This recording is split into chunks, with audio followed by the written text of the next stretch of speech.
The scale of justice. When a prosecutor's humiliation became a movement for equality, the clock read 8:42 a.m. as Kendrick Robinson parked his car in the lot outside the municipal courthouse in Greenville, South Carolina.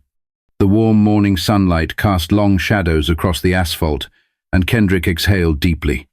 He hated being late.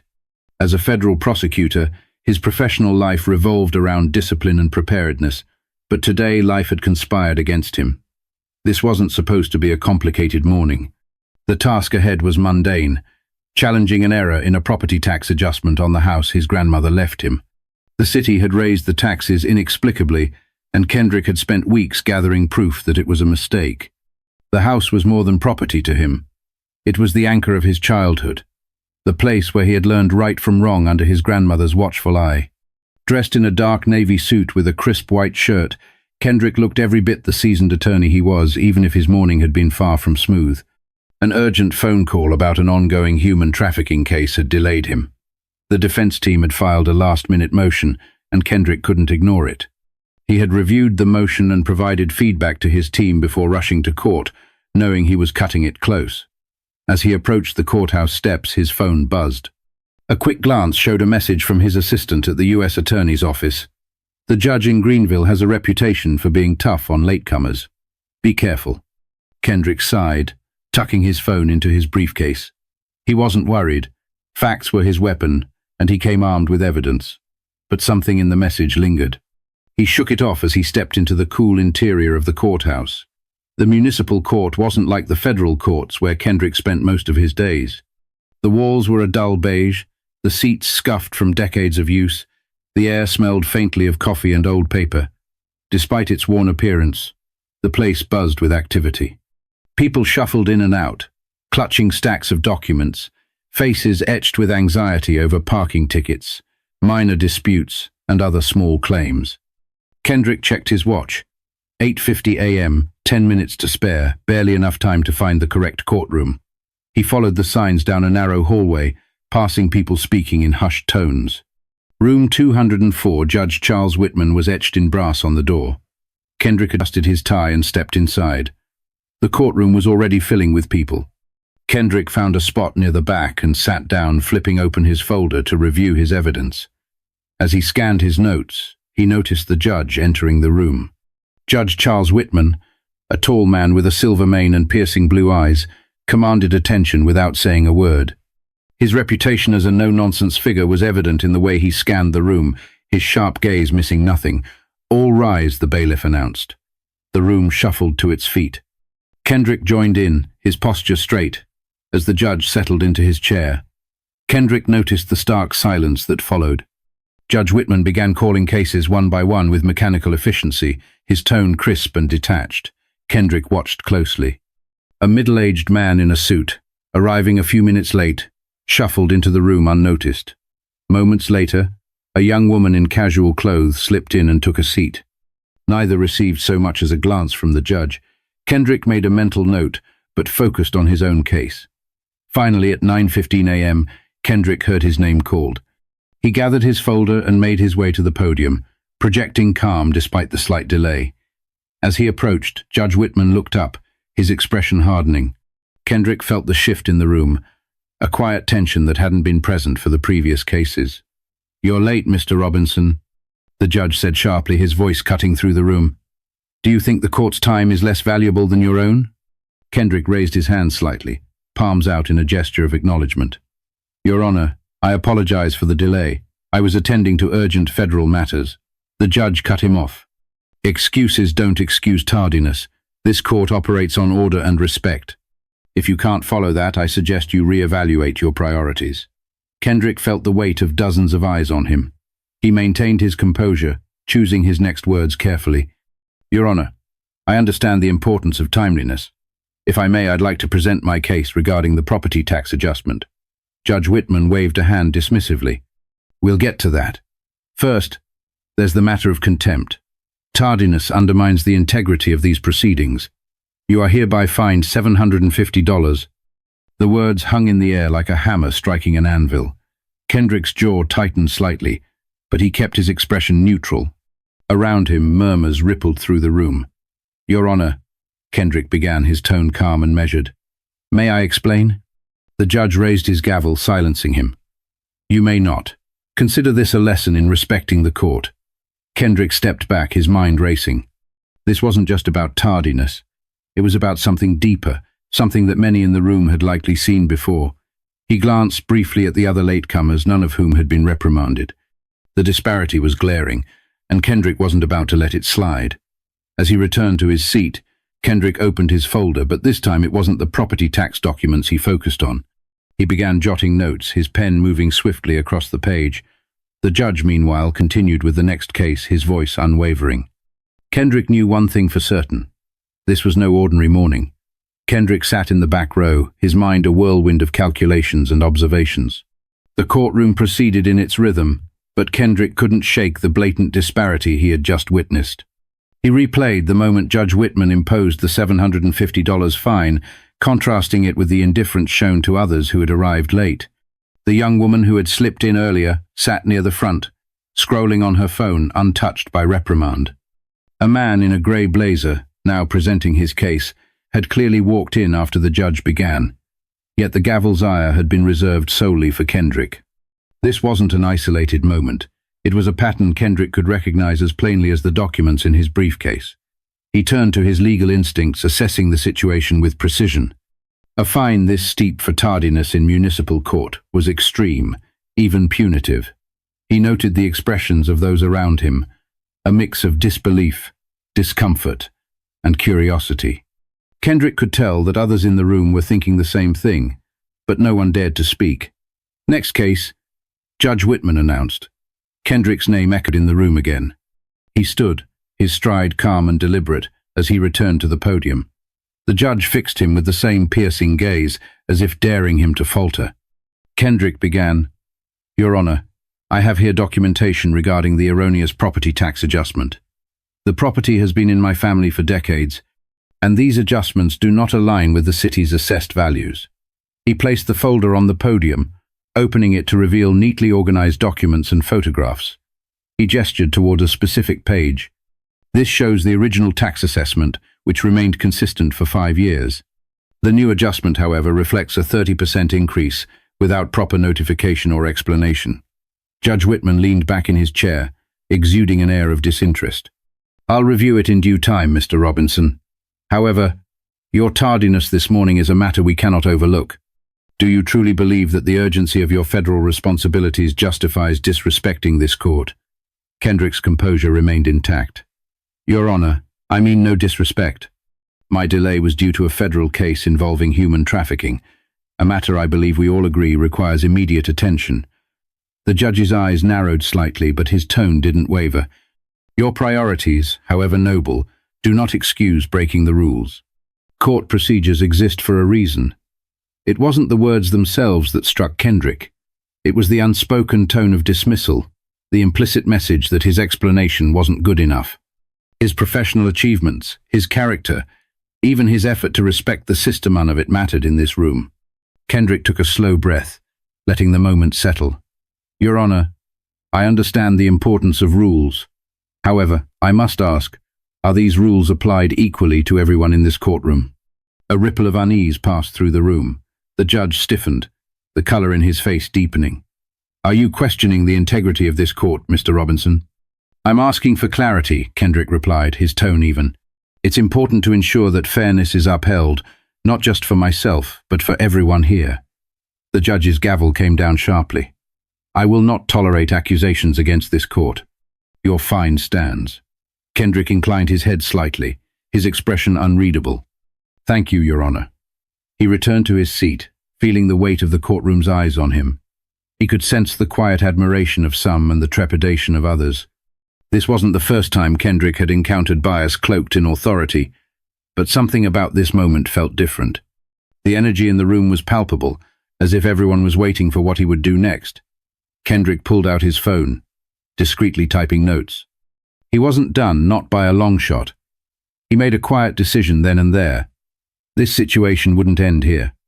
The courtroom continued its routine, but Kendrick's presence had already shifted the atmosphere. Others noticed it too.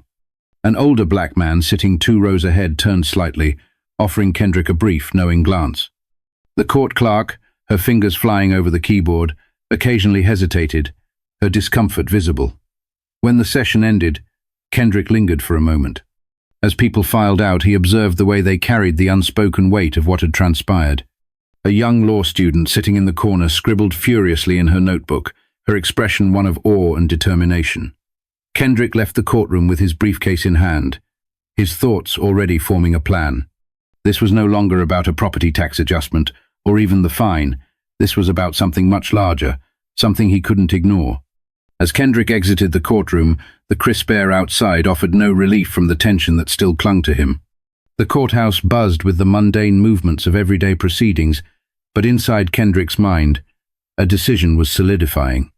He paused for a moment on the courthouse steps, staring at his phone, his thumb hovering over the contact for his assistant U.S. attorney back at the office. No, he muttered to himself. Not yet. He stepped aside to review his notes again. The interactions he had witnessed and experienced in Judge Whitman's courtroom painted a clear picture. The disparity wasn't incidental, it was structural. Kendrick's legal instincts told him he now had the seeds of a much larger case, one that went beyond property taxes or even his personal treatment. Back in his car, Kendrick opened his briefcase, pulling out his badge and credentials.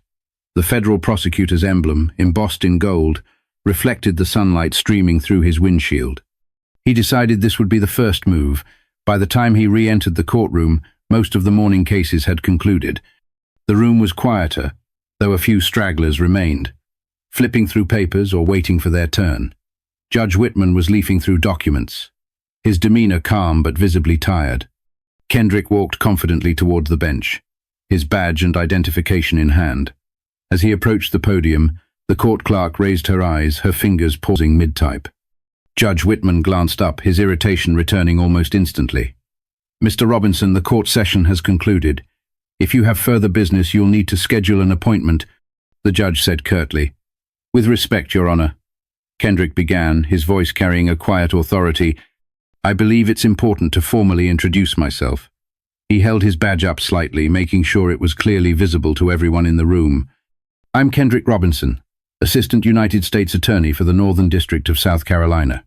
I've been with the Department of Justice for over a decade, focusing on cases of human trafficking, corruption, and civil rights violations."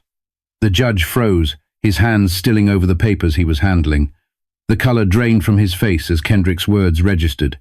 Around the room, the remaining spectators watched intently, their expressions a mix of curiosity and anticipation. "I was late this morning because of an urgent federal case requiring my immediate attention," Kendrick continued, his tone firm but respectful. "And while I understand the importance of court procedures, I couldn't help but notice the disparity in how cases were handled here today." The judge's lips pressed into a thin line. "Mr. Robinson, if you feel there was a procedural issue, you're welcome to file a formal complaint." "I've already begun documenting the events of this morning," Kendrick replied, holding up his notebook. "Not just my own treatment, but the differing responses to other latecomers, particularly along racial lines. As an officer of the court, I'm obligated to report any patterns of bias or discrimination I encounter." Judge Whitman leaned back in his chair, clearly uneasy. "Are you accusing this court of misconduct, Mr. Robinson?" "I'm stating what I observed, Your Honor," Kendrick said calmly. "As a federal prosecutor, I've dedicated my career to ensuring justice is applied equally, regardless of who stands before the bench. What I witnessed today raises serious concerns." The silence in the room was deafening. The court clerk glanced nervously between Kendrick and the judge, her hands hovering uncertainly over the keyboard. The young law student in the back corner was furiously jotting notes, her eyes wide with fascination. The judge cleared his throat, attempting to regain control. "This court takes such matters seriously. If you believe there was an error in judgment, I suggest addressing it through the appropriate channels."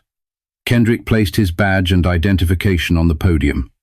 "I intend to, Your Honor, but I also believe this moment presents an opportunity for reflection on how we ensure that the principles of fairness and equality are upheld in every courtroom." Judge Whitman shifted uncomfortably in his seat, his hands gripping the arms of his chair. He had presided over this courtroom for decades, his authority rarely questioned so directly. For the first time, it seemed his confidence faltered.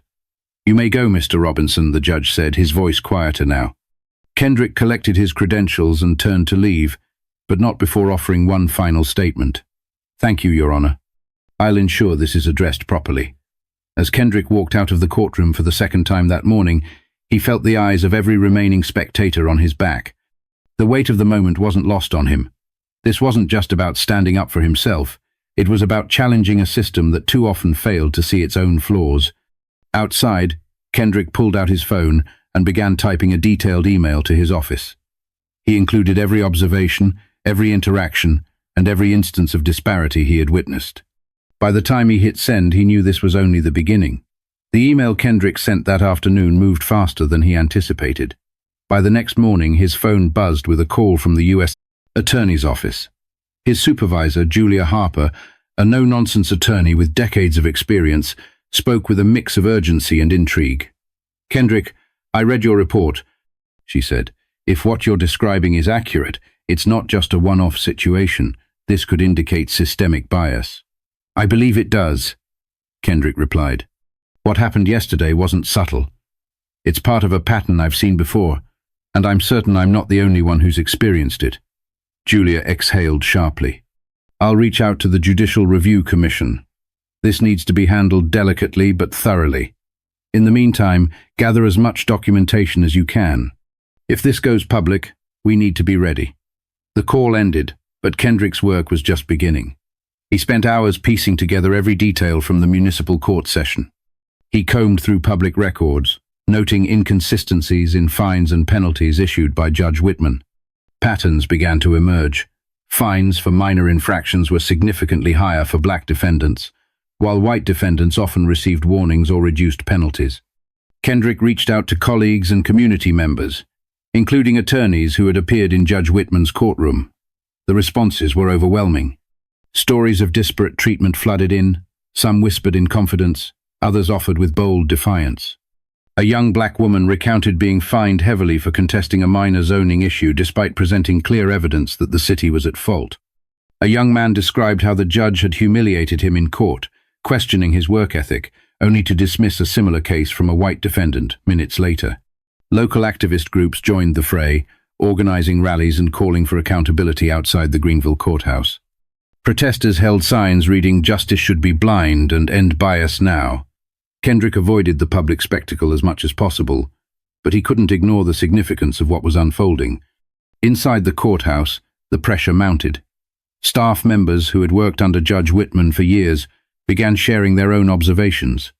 Mrs. Thompson, the clerk, became a key figure in the investigation. Nervously, she handed over a small notebook she had kept hidden in her desk drawer for years. "These are notes I've been taking," she confessed.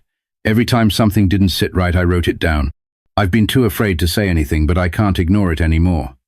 The notes painted a damning picture. Dates, names, and instances of unequal treatment were meticulously recorded.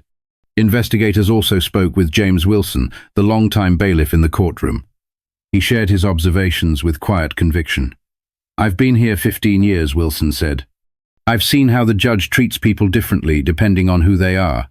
I always knew it wasn't right, but I didn't think there was anything I could do." Meanwhile, the story began to leak into the local community. A young law student who had witnessed the exchange in the courtroom posted a detailed account on social media. Within hours, it gained traction, sparking outrage and a flood of similar testimonies. The headlines followed soon after. "Bias in Greenville courtroom. Federal prosecutor challenges judge's conduct." News outlets picked up the story, and Kendrick found himself at the center of a growing storm. Calls from reporters came non-stop, but he chose to remain focused on the investigation. The mounting pressure began to take its toll on Judge Whitman. Rumors circulated that he had been summoned to multiple closed-door meetings with judicial oversight committees.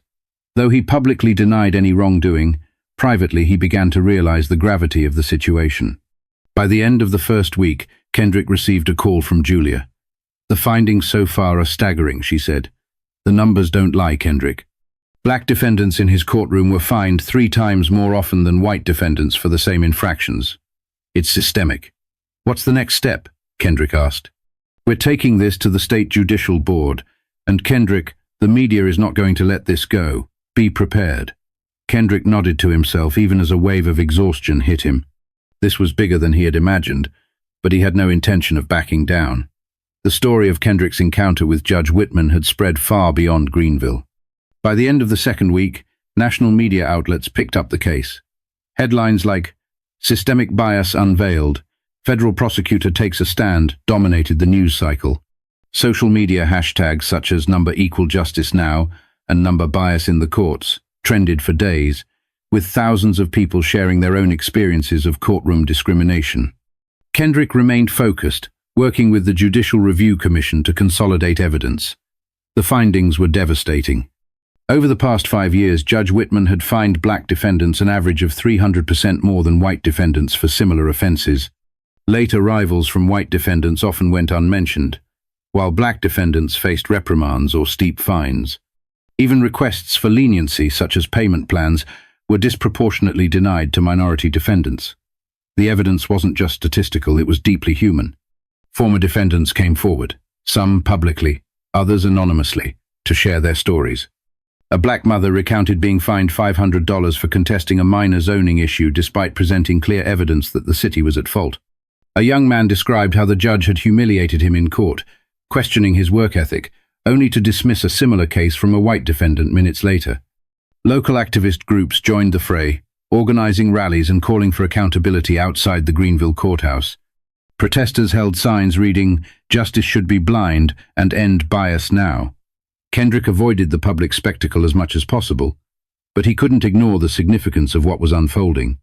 Inside the courthouse, the pressure mounted. Staff members who had worked under Judge Whitman for years began sharing their own observations. Mrs.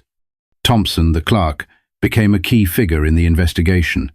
Her detailed notes, combined with court records, painted a comprehensive picture of bias that spanned decades.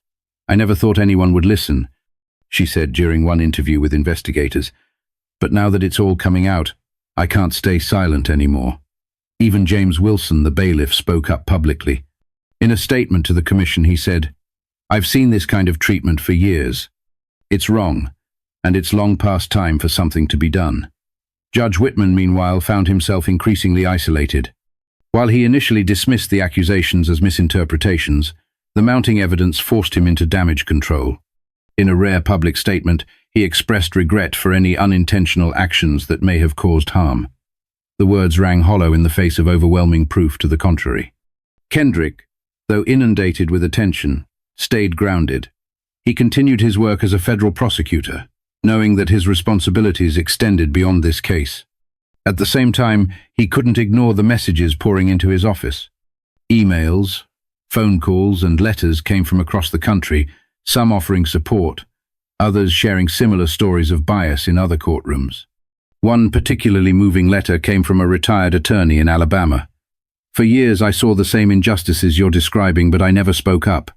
Thank you for having the courage to do what so many of us couldn't." The movement grew beyond Greenville. Other judges in South Carolina faced scrutiny as activists and reporters began digging into court records. The state's Judicial Oversight Committee announced a broad review of municipal courts, vowing to root out systemic bias. By the end of the month, the Judicial Review Commission completed its preliminary report. The findings were damning, and the implications were clear. Judge Whitman's actions were part of a larger, deeply embedded problem. The report called for immediate reforms, including mandatory bias training for judges, regular audits of court decisions, and the establishment of independent oversight committees.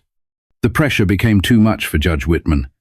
Faced with the prospect of a public hearing and potential disciplinary action, he announced his resignation. In a brief statement, he said, "I believe it's in the best interest of this court and this community that I step aside." The announcement was met with mixed reactions. Some viewed it as an admission of guilt, while others saw it as a necessary step toward healing. For Kendrick, it was a moment of vindication, but not celebration. The resignation was just the beginning. The real work lay ahead. As reforms began to take shape, Kendrick found himself in a new role. He was invited to speak at law schools, community forums, and legal conferences about his experience and the importance of challenging systemic bias.